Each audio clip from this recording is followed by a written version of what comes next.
Hello, hello, hello. Welcome to episode number 41 of Lead to Greatness, where we believe in helping others reach their greatest potential, and together we can change the world. Today on Lead to Greatness, we have Andrew Robison. Andrew is the owner and president of Petrus Development, a firm founded to help ministries build a sustainable development program. As president of Petrus Development, Andrew focuses on developing strategies that will add value to current and future partners, all driven by one simple idea: ministries with more money can accomplish more. Please help me welcome Andrew with how to develop a successful faith-based fundraising program.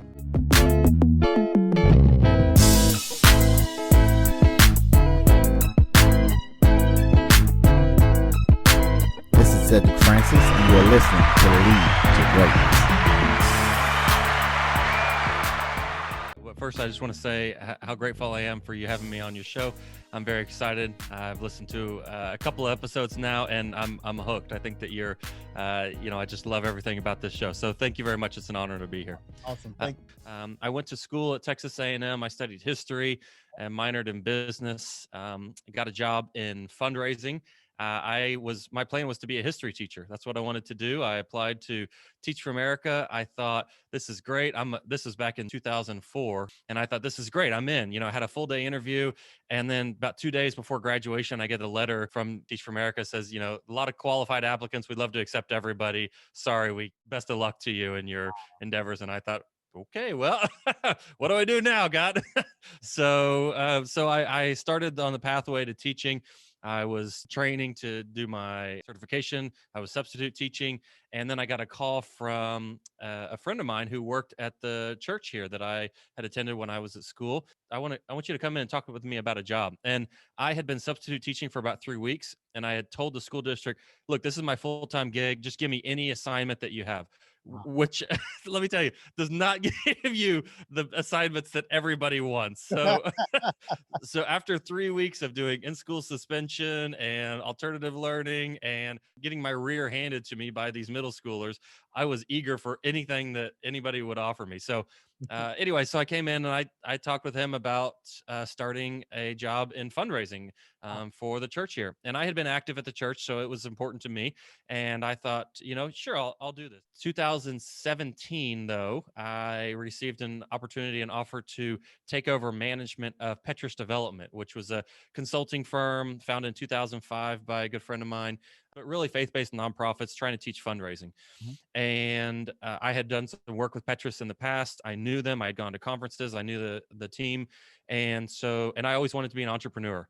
I had started a couple of other businesses. I was a wedding DJ, if you can believe that. I did that for a couple of years after school. I was a wedding DJ and videographer. We owned that company. So that was a passion of mine. And this was an opportunity to move into that position. So 2017, I made the switch. And it hadn't been easy, but 3.5 years in, a global pandemic and economic shutdown, and we're still kicking. We're doing great. We're teaching ministries, faith-based ministries all over the country, and we've got a couple of Canadian clients now, and some of our virtual training goes all over the world. So globally, we're teaching people how to fundraise and how to build the kingdom through engaging donors in positive giving experiences. And so I love what I do. That's what I do full time now, as I teach organizations how to fundraise, build the team. We do a lot of virtual stuff. Personally, we live in College Station. Like I said, I've got 3 kids, a 5th grader, a kindergartner, and a 18-month-old. A wonderful wife, 3 pets. I got a dog, a cat, and a bearded dragon. So yeah, life is never dull at our house. That's for sure. Let me ask you this question. What interests you in fundraising? Why fundraising? So at the time, it was a job. Like I said, I was substitute teaching, so it was I would have taken anything. I didn't know if that's what I wanted to do. I didn't go to school for that. Nobody goes to school to be a professional fundraiser. It's there's a few master's programs, which I have my master's in fundraising, but it's not a career that people sort of grow up wanting to be. In fact, my boss told me this story. after he, had hired me, he said, he knew my dad, and he said, "Hey, Andrew, I'm glad that this is going to work out. I called your dad to ask him if you'd be interested in being a fundraiser and doing this." And my dad said, "Well, he's really good at asking me for money, and so I'm sure he's probably going to be a great fundraiser." My dad, he sold me out, man. But I went into it, thinking, all right, this is a great opportunity to work for the church. I love St. Mary's. In college, I had a transformational experience through the ministry there. I met my wife. I loved St. Mary's, and I loved the church, and so that was just an opportunity to work for the church in a path that I thought was going to be good for me and my family long term. Nothing is good comes easy, right? Right. So you got to work for it, and fundraising is a challenging career. It can be. You got to hustle. You got to always be thinking, how am I going to build my database? How am I going to get more people engaged? How am I going to inspire and excite people to give to this organization that I know is doing great things, but maybe they don't know much about? So you got to work hard. But at the end of the day, you meet amazing people, whatever that mission is, but you have the opportunity to grow a mission in a way that they wouldn't be able to if they didn't have the financial resources that come with the donors and benefactors engaging in ministry and in fundraising. So, what do I love about fundraising? I love the people. I love, the challenge of it. I love, you got to be an innovator. You got to think of new ideas. You got to try to figure out how to engage people in a way that makes them eager and excited to give, and doesn't turn them off, and make them think that you're just out there for their wallet. So there's a lot of nuances to it, but at the end of the day, I just love being able to work with people and advance a mission in an exciting way. Why do you feel it's so hard for a lot of leaders in nonprofit to ask for money? So, everybody has a different story, but I think at the heart of it, the devil works how he works. And anytime he can inspire fear in us, right, then he wins. I think that is a huge part of why it's hard for leaders and really anybody to fundraise. Is they're afraid. What am I afraid of? I'm afraid of turning off my parishioners. I'm afraid of people telling me no. I'm afraid of rejection. I'm afraid of doing it wrong. I'm afraid of not doing enough, right? I'm afraid of putting myself out there and coming up short. So, once that fear kind of creeps in, then it paralyzes people. I think another thing though is they don't know how to get started, Mm. right? So, it's like I've completed a couple of triathlons. The longest triathlon I've done took me, I don't know, about 3 hours to finish, and I haven't done one in a while. I would love to. I was training for a half Ironman, and then dumb COVID ruined that. So now I'm kind of back to ground zero. But So, when I tell people that I've done the triathlon, they're like, "Oh my gosh, I could never do that. That's amazing." What is that, like a mile, or what is that, like a marathon? I mean, does that take you all day? How long do you train for that? And I say, well, there are triathlons that are really long, that an Ironman, right, has a marathon at the end. You're biking 112 miles, you're swimming 2 miles, but that's not everybody goes out and does an Ironman their first time. yeah. I mean, I did a sprint triathlon my first time. It took me about a little over an hour to finish. And when you break it down, it's 400 meters in the pool. Do you think you can do that? Yeah, sure, I could do 400 meters in the pool. Okay, great. What about 12 miles on a bike? You think you do that? Well, I mean, I think so. If I train for it, yeah, great. Could you run 3 miles? Yeah. Well, I don't know if I could run, but I could make it 3 miles. Great. You put that together and you've done a triathlon, right? So it's like Ah, this. I don't know. Like, I don't know how to get started. And so what I do a lot of times in my work, and what I see this is, it's this idea of, well, I can't go out and raise enough money that we need to be successful. I could never do that. We need a new roof, and we need to hire 6 new staff members, and we need to permanently endow our program. Okay, well, that's all great, but what can you do today to get started on that journey? And that's where we want to focus. So, it's this fear of being told no, and it's part of fear of, I don't know how to get started, so I'm not going to. I will tell you, and I've been working on this for a while, and actually I've been doing a lot of reading new sources, interviewing new people. People need to give much more than organizations need to receive. I mean, that's just the fact of the matter. If you look in the Bible, there's 2,500 verses in there about giving and about generosity and about tithing.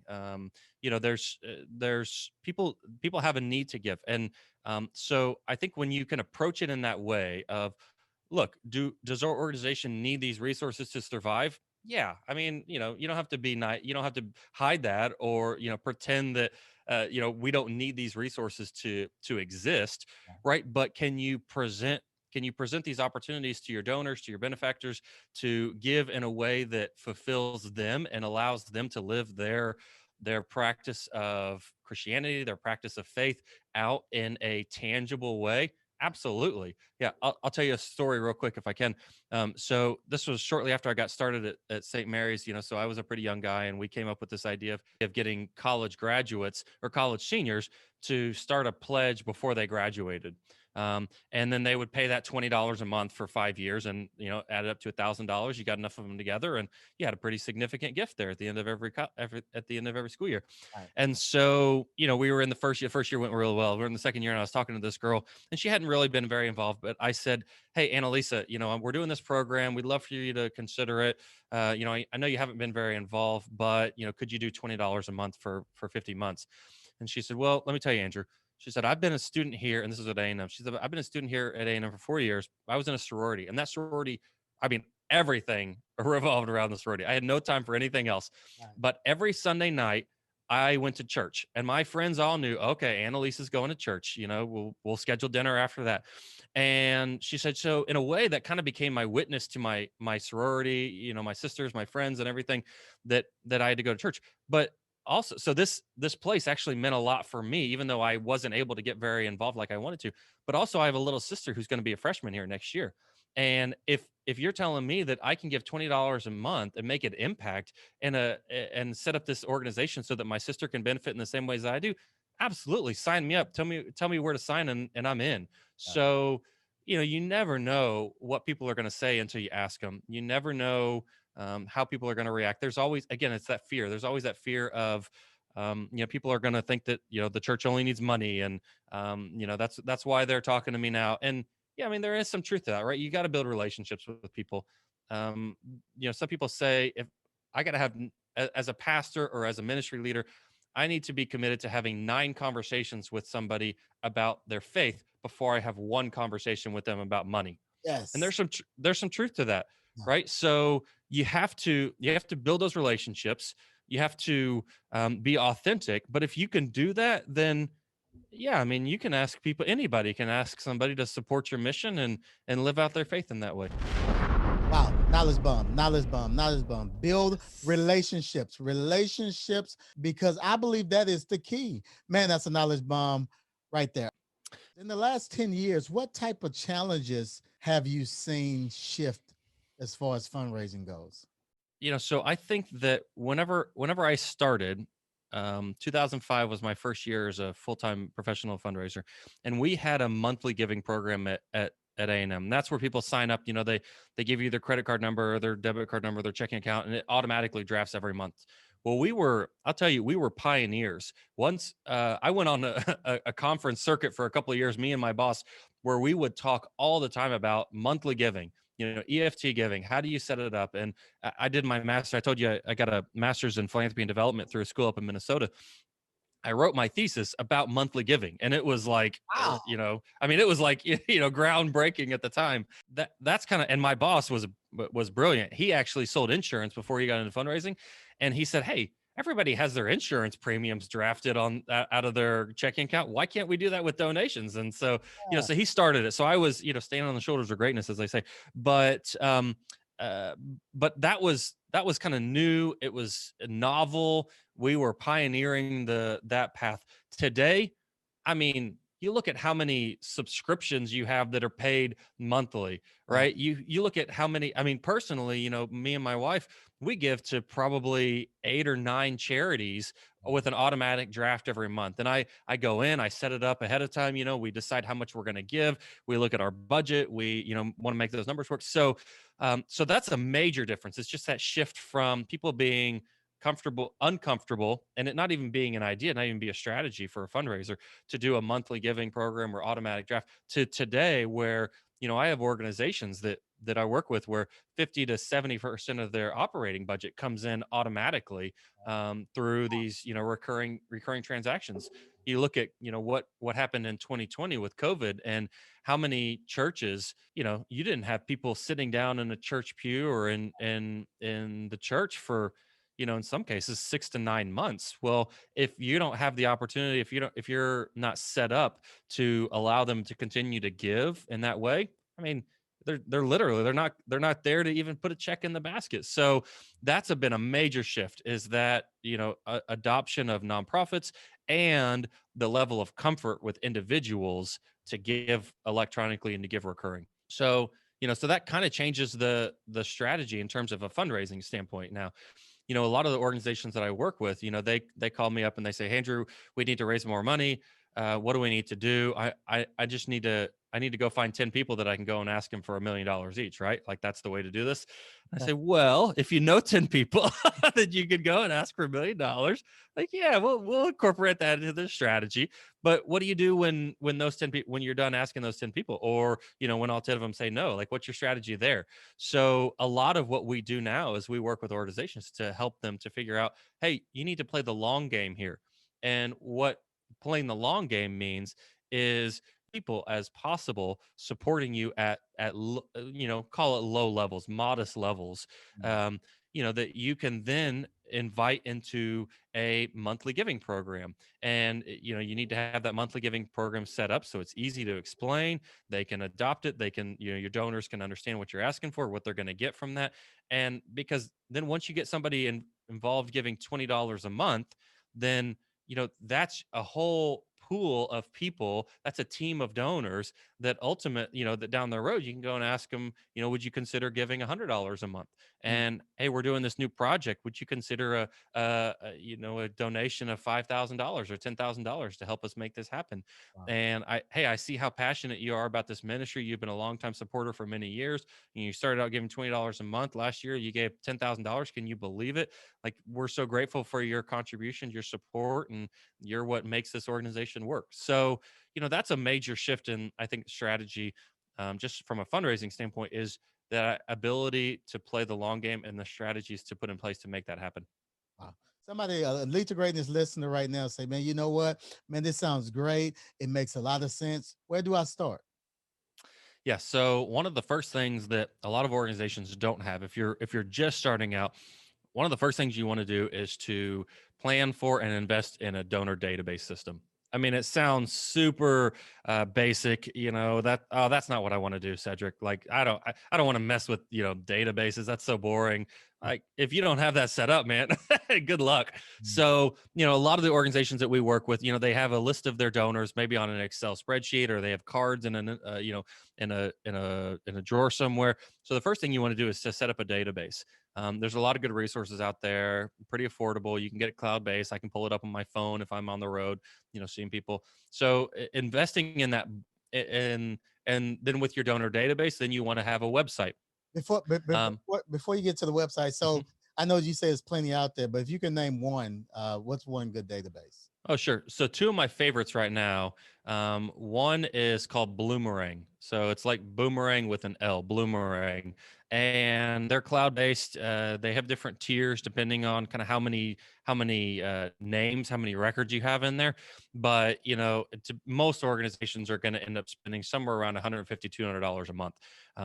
But with that database comes the ability to send your mail out to the right address every time, Mm. and to track people that are giving on your website, Wow. that it's going to show up as a record in their file. And when two people get married, you put them together, and so you're not sending two letters to the same address, Wow. right? So Bloomerang is a great one if you want to look for something with a little bit less capability, functionality, and but with that comes a little bit friendlier budget. Another great one is called Breeze Church Management System. And Breeze will actually allow you to do other things. It's kind of set up for church management. So, a lot of people, if they get married, they get baptized, things like that. Like, there's place in Breeze for you to track that stuff as well. So it's not just the giving side. But Breeze is a good one as well. It's also cloud based, so you can access it wherever you are. That one's probably closer to about $50 a month. So basically, the point is, don't let the cost of a database, scare you off and say, "Well, I can't afford a fancy database."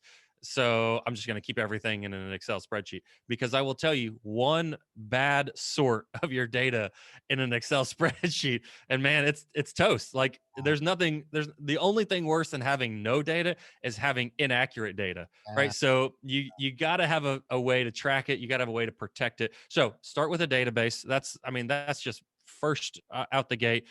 You got to get started with that. And there's a million other, Cedric, there's a million other databases out there. There's Salesforce has a free option for nonprofits. You can do that. There's a lot of different resources out there.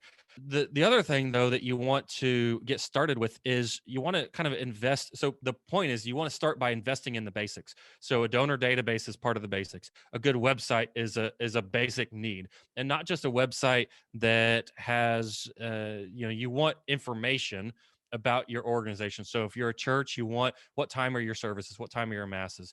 If you're a homeless shelter, right, like you want times on your website about when volunteers can show up and help out. Like you want the information, but you also want to utilize your website to tell your story Mm, of what you're doing and why it's important that you exist. So, have a blog on your website, have a spot, you've got a podcast. I've got a podcast. You know how easy this can, it's easy to get started. It's a little more challenging to continue and to do it right, well. I right. know that, but right. So consider starting a podcast. So like get videos on YouTube, like whatever you're comfortable with and whatever you have the capability of doing, like start telling your story through your website. A Facebook page is great. That cannot be the only place that you exist on the World Wide Web. You have to have a website, because people are going to go there and look to validate who you are as an organization. That's a knowledge bomb. Figure. Okay, great. So the other thing though that you want to do on your website is you want to make it very, very easy for people to give and to donate to your organization. Mm, So you don't want to bury your donate link 3 pages, 3 clicks in on a learn more about us section of your website. You wow. want that donate button to be right front and center on your website, and you want it to be easy. Once people click on that, then it's going to take it. It needs to take them to a page where they can make an online gift right there. Some people are going to be more comfortable mailing checks still, so you want to have your address on there.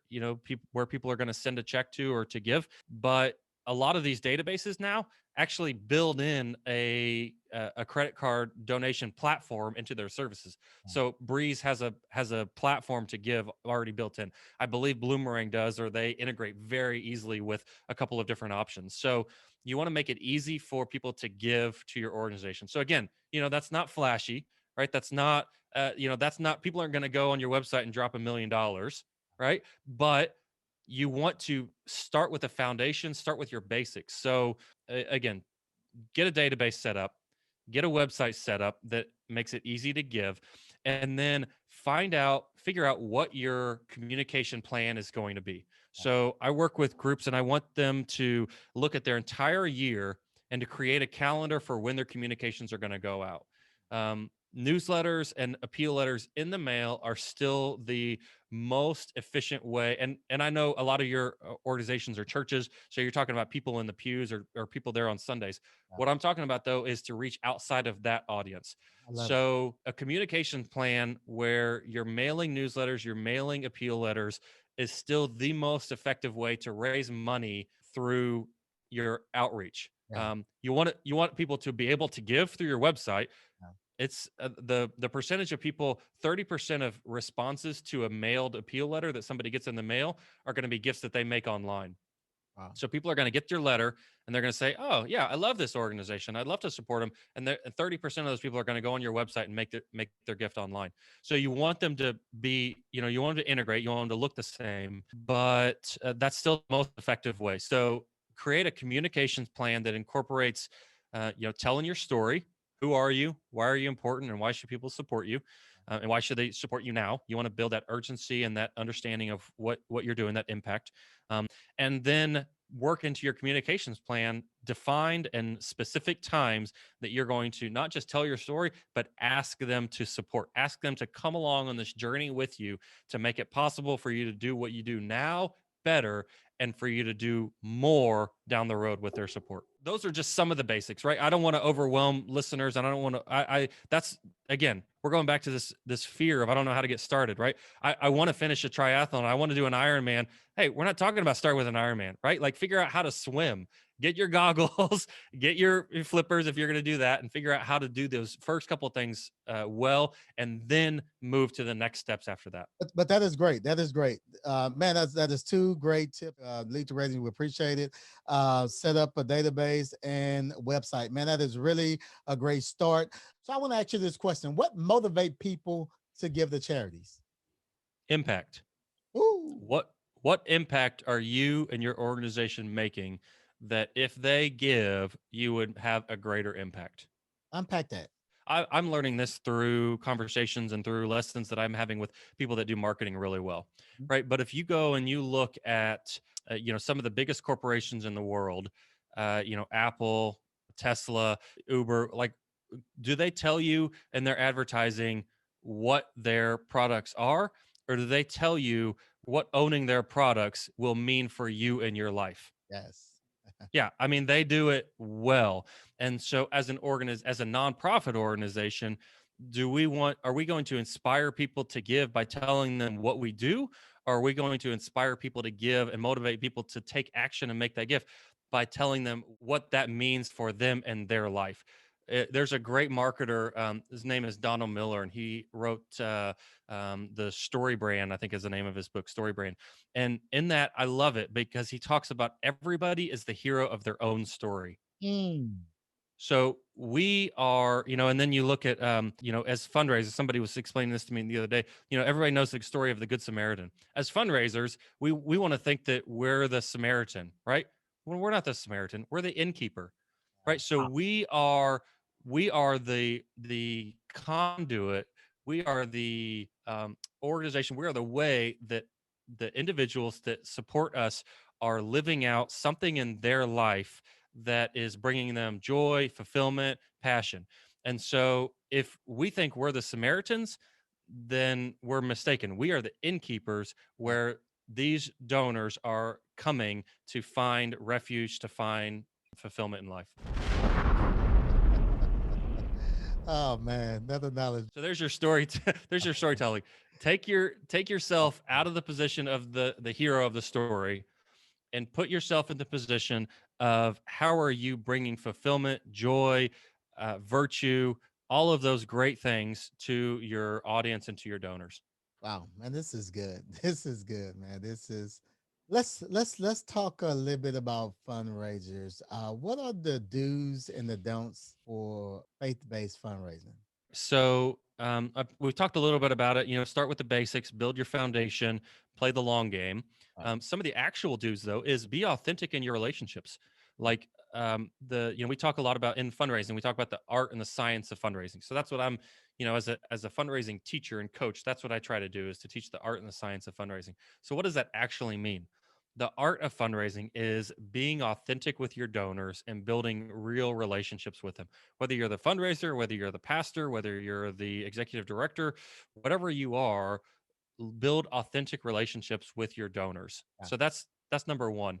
yeah, The science of fundraising is be intentional about asking people to engage and to come along on this journey with you through their support. So it's not enough to just have good relationships and sort of talk around fundraising and talk around finances and talk around money.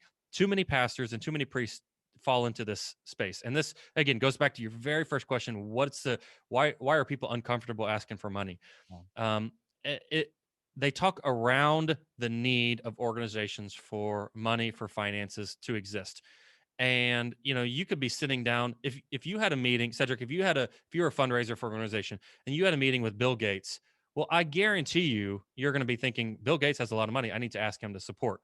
yeah, But you're going to be that's obvious with somebody like a Bill Gates. But what about the people that are very active, that are engaged in your organization, that you don't know what their financial situation is, right? Everybody, comes, has a different relationship with money. Some people wear it proudly, and some people are much more humble about it.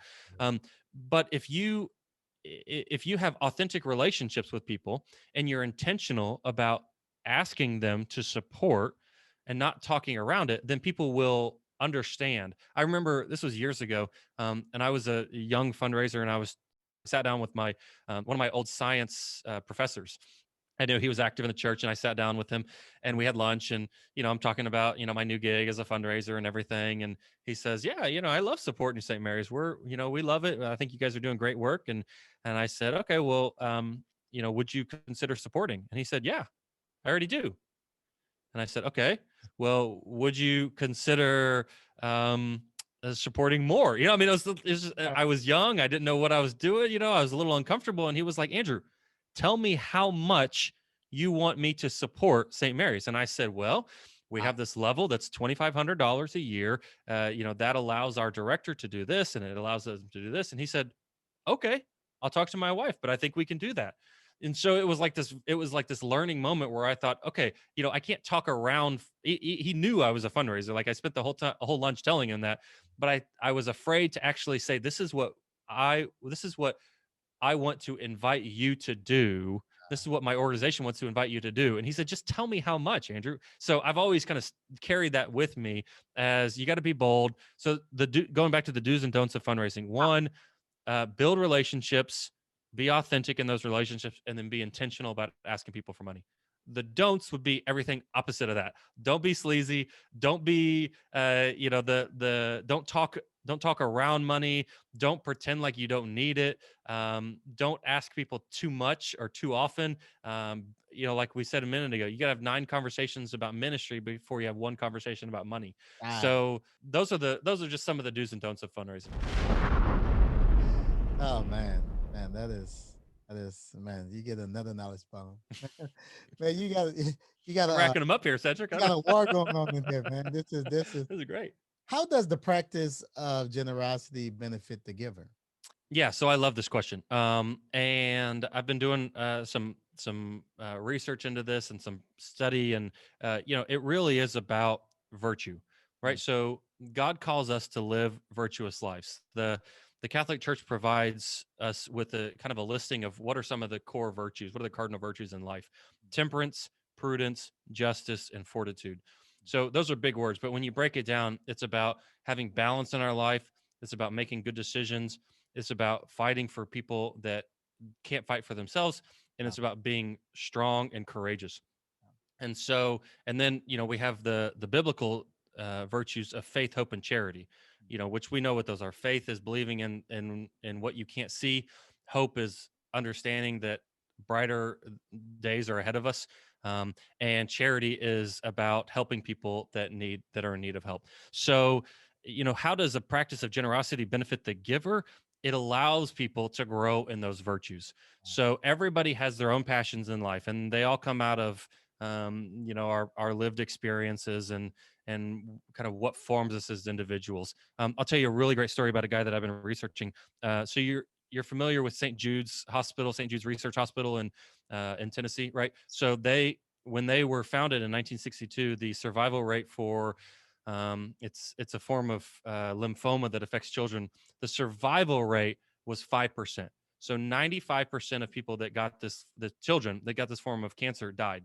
wow, Today, through the work of St. Jude's, the survival rate is 95%. So they've wow, totally flipped it, where it's no longer a death sentence. So how did St. Jude's start? So we all know St. Jude's, right? They've treated millions of kids and saved lives. Um, Almost everybody knows somebody that's been affected by St. Jude's. What wow, you don't know, though, is that St. Jude's was formed in 1962 by a guy named Danny Thomas, who was a comedian, a celebrity. He was actually one of the most well-known celebrities in the 50s and the 60s, wow, and he founded St. Jude's because he was not always a successful comedian and actor. He was married, he had a daughter, and his second daughter was on her way. And the club where he had been working closed, shut down. So he's at church at 5 o'clock mass on a Wednesday morning. His club just got shut down the night before. He's out of work. His second kid's on the way, and he's sitting there totally desperate in church, and he makes a prayer to God, and he says, "God," and he puts $7 in the collection basket, which he didn't realize was his last $7 he had in his wallet. So he puts this money in and he says, God, if you will prosper my career, if you will give me direction in life, I will build a shrine to St. Jude's. St. Jude's is the patron saint of hopeless causes.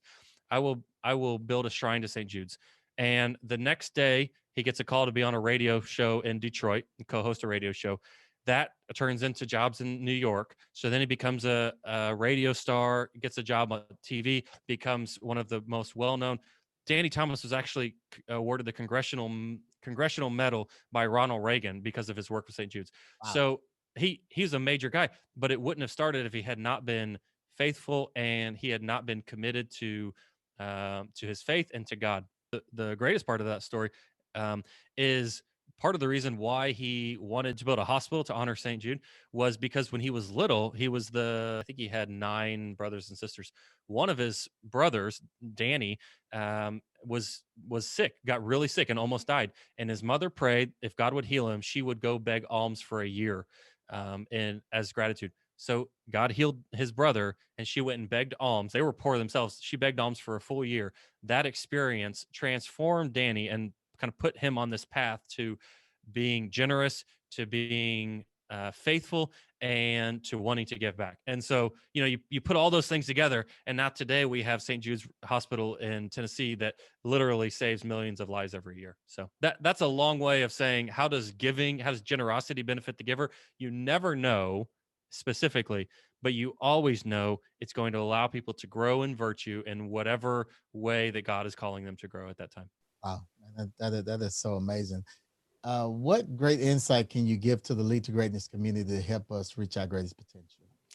You got to be in it for the mission, right? Like I've worked with a lot of fundraisers and a lot of nonprofit and organizational leaders, and the ones that get it, the ones that are doing it because they are fully bought into the mission, those are the ones that are successful.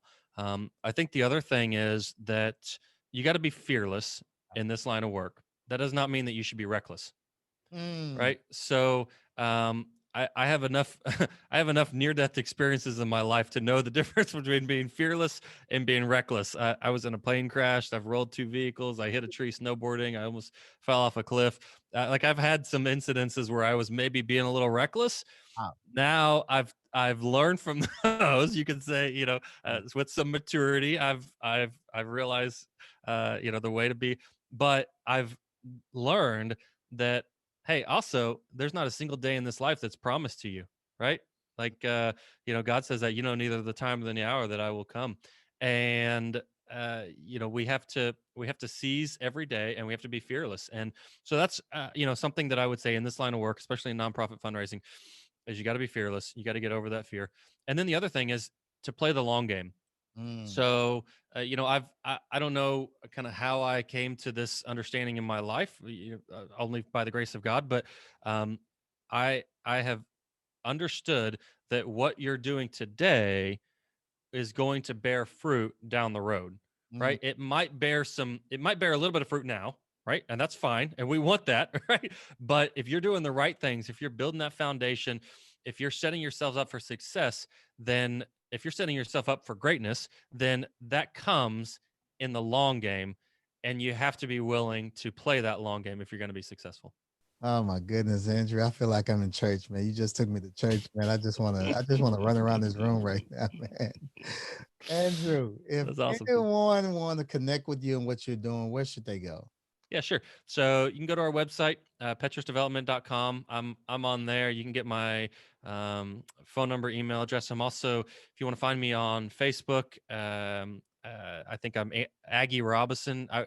Like I said, I'm an Aggie through and through, right? I was an Aggie before Johnny Manziel, so I can say like I did it for the right reasons. Yeah, I was an Aggie since I was 8 years old and went to my older sister was there. And I went to my first bonfire, and I'm I going. mean I was hooked, man. I'm going. So Aggie Robison, you can find me on Facebook there.